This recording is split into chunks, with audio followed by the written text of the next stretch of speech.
अगर आप भी आंगनवाड़ी केंद्र में काम करते हैं तो आप भी सावधान हो जाएं। आंगनवाड़ी केंद्रों का सीडीपीओ के द्वारा निरीक्षण किया गया है और यहाँ पर संबंधित रजिस्टरों की जांच भी सीडीपीओ द्वारा की गई है और यहाँ पर सेविका सहायिकाओं को कुछ निर्देश भी दिए गए हैं। सारी जानकारी पाने के लिए वीडियो को लास्ट तक जरूर देखें।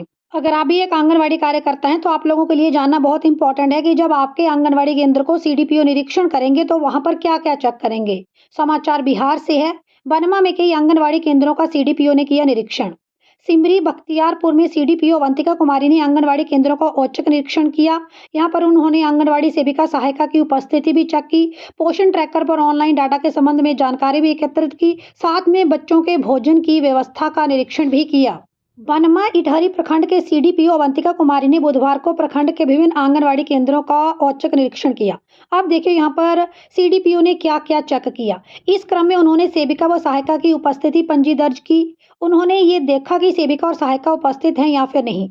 तो आप लोग भी अटेंडेंस तभी लगाएं जब आप आंगनवाड़ी केंद्र में उपस्थित हों। ऐसा ना हो कि आंगनवाड़ी केंद्र में तो अटेंडेंस लग गई है कि आप उपस्थित हैं और आप अनुपस्थित पाई गई वहां पर।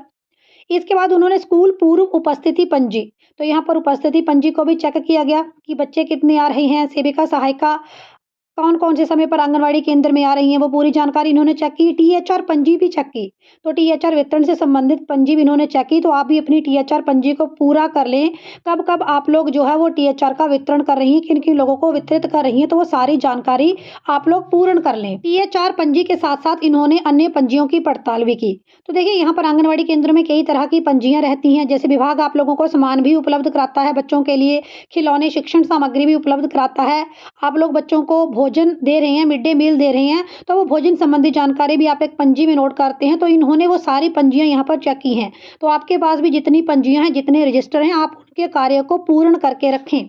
देखिए इसके बाद इन्होंने 14 से 18 वर्ष की किशोरियों के संबंध में जानकारी भी जुटाई है। जो पोषण ट्रैकर के ऊपर लाभार्थी हैं उनके संबंध में भी पूछताछ की है। गर्भवती और धात्री महिलाओं को 100% पोषण ट्रैकर पर एंट्री सुनिश्चित करने के लिए यहाँ पर कहा गया है। यानी पोषण ट्रैकर के ऊपर आप लाभार्थियों का ई-केवाईसी और फेस रिकॉग्नाइजेशन का कार्य भी पूर्ण रखें।